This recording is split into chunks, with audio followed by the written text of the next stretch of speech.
Alright, so I kind of wanted to have fun with this video. I wanted to talk about if you're building up a guitar collection or you're interested in acquiring guitars, what are the, I guess for me, I'm going to use the rule of three.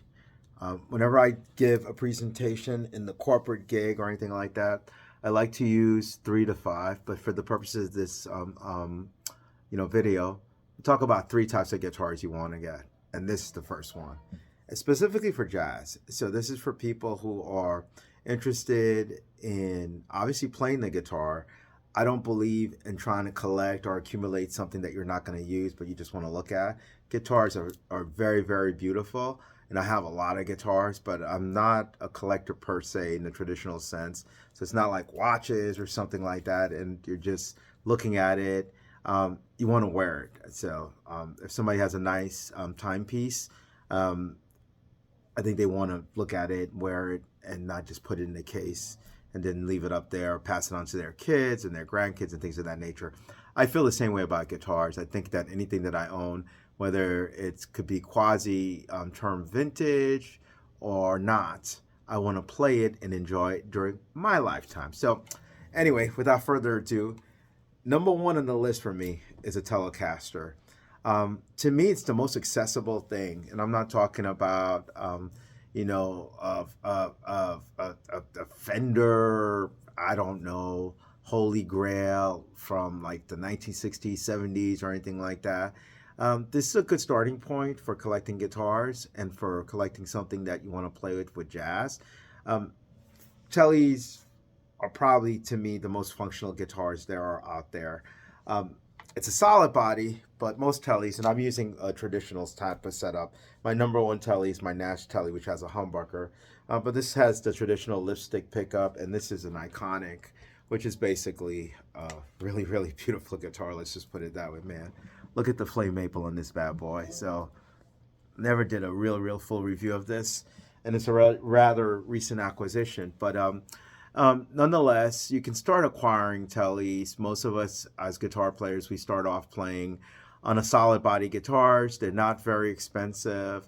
It could be like Squires, and then you move up from there. But they have a beautiful jazz tone.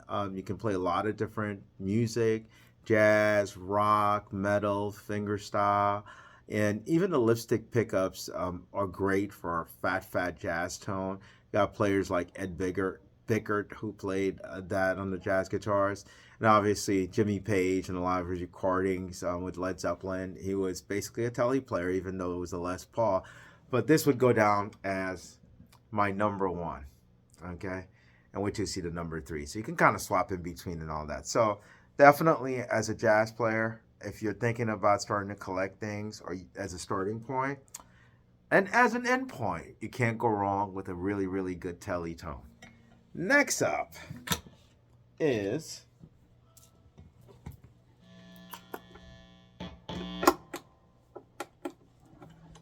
a semi-hollow.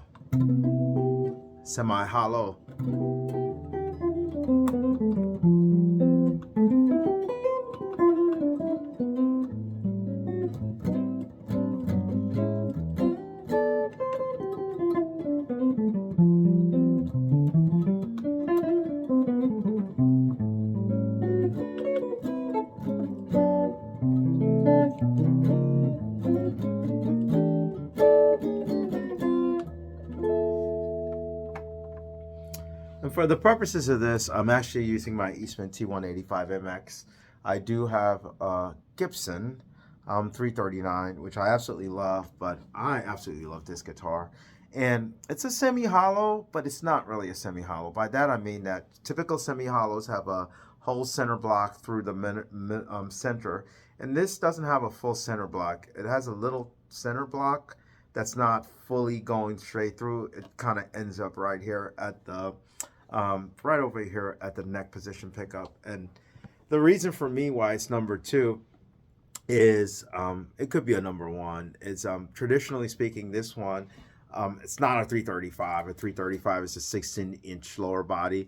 This thing is a 15-inch lower body, and my 339 is a 14-inch. So either way, semi-hollow will get you a really nice fat tone, probably a little bit closer to traditional archtop sound. In the realm of very affordable ones, you've got tons of Epiphones and a whole host of other makers that make semi-hollow guitars. What I like about it, it kind of gets you feel-wise a little bit closer to a jazz box without being very, very clunky, even if you're using a traditional 335 guitar, which is a 16-inch guitar, versus, you know, something like this. But at the same time, it's quite affordable, quite nice, and a quite versatile guitar. So this to me is number 2. So typically speaking, if you're gonna buy a decent semi-hollow guitar in the realm of a 335, 339, or the Eastman that I'm playing right now, then it costs you a little bit more money. But to me, as part of your arsenal, as one of the top 3 guitars, it would probably be a semi-hollow guitar.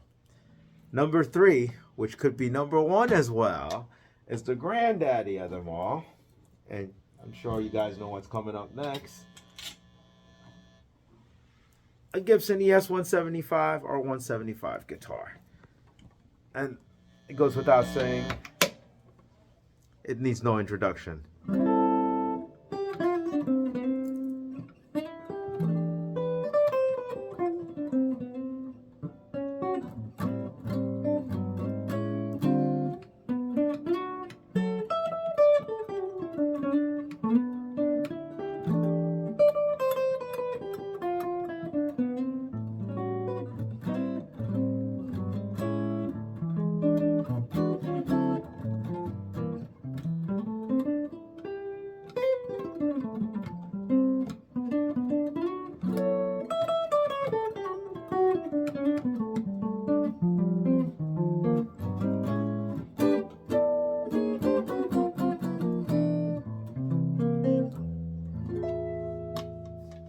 Okay, it's number 3. Why isn't it number 1? The money. Let's just put it that way. To get a really, really good archtop, you have to spend a lot of money. This is my dream guitar. Growing up, I think I've done a couple of videos on it. It's I don't know, showcased on this channel quite often. I put it as number 3 because most people don't come from a pure jazz background. It's viewed as like a specialist type guitar, that's the only thing you're going to play on this thing is a jazz guitar. Even though players like Steve Howe played it for rock with ES and things of that nature. And so it's not a good archtop nowadays. It is a lot more accessible because there's a lot of ES 175 alternatives that Eastman makes, that, you know, you can get still old brands like Carlo Robelli, and there's tons and tons of good stuff out there for that. This one's a quintessential, you know, I call it the Holy Grail. There's so many recordings that were done on the 175, but, you know, that's what it's known for, jazz. So that's why I have it as number 3, even though conceivably you could put it as number 1. It costs more money.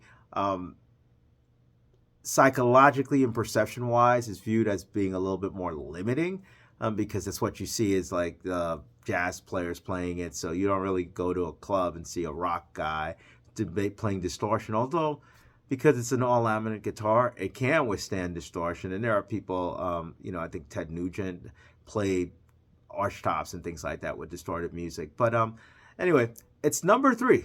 but it's not number 3 because of how good it is. Any of these guitars, if you are beginning to think about the process of collecting a guitar and starting a collection, will serve you right. But to me, number 1 on that list would probably be start off with a Tele, and then a semi-hollow, and then migrate to an archtop. If you can get any of them, that's good. Just practice, practice, practice. And last thing, get a setup. So even if you get a high-end guitar, whether it is an archtop, a semi-hollow, or a Telecaster, if it's not properly set up, you're not going to play it well. You're not going to enjoy it as much. So sorry for the long video. At the end of the day, it's all about playing what you can afford, what you'll set up properly, and what you'll practice, and what will make you want to play more. All right then, practice, practice, practice.